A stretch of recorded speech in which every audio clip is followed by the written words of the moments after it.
Hi everyone, welcome to Campfire Conversations.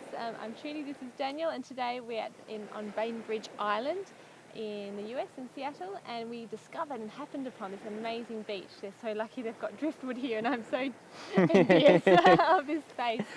And then we found some cubbies or forts, called forts here, 3 forts along the beach, and we thought we'd take this opportunity to chat to you about it today.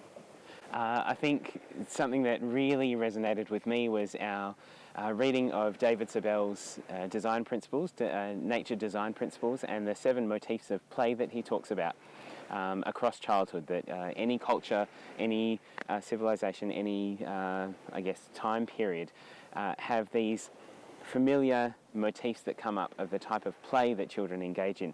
And a term that he talks about is paracosms, the ability for children to create a world of their own and a world that has rules and expectations and a culture of its own, and a place that they can return to.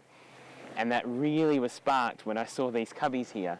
The driftwood helped because a lot of his stories that he talks about and his anecdotes are about beaches such as this, where there's lots of driftwood and children have access to be able to build these cubbies.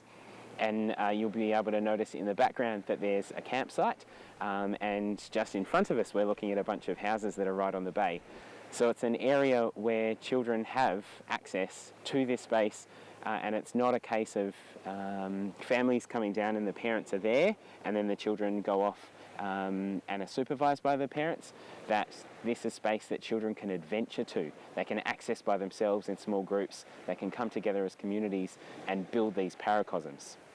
So the driftwood is already here, so children have access to come down by themselves and the parents feel safe about it. The driftwood is already here, and copious amounts of these natural loose parts materials which inspire children so much.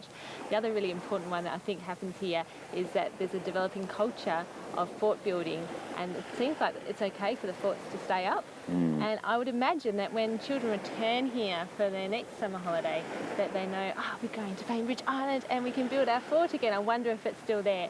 So that culture of returning to a space and returning to the fort that you made, the space that you made, the place that you made, where you felt ownership, and building that sense of place at a holiday location, I think has been a formation for children and adults in terms of nature connection. We had a great chat with the kids that you can see playing behind us, because we were taking a photo of ourselves in one of the huts, one of the forts, and they came along and it happened to be their fort. Well, not their fort, but a fort that they'd added to. And it seems like that had happened over the last couple of days, and they were just returning to it this morning. So that was wonderful to see their excitement and their passion and their energy. Building on kid community work. So wonderful to see these things happening in the world, and it excites us, gives us passion. Thanks for joining us on this wonderful beach. Bye.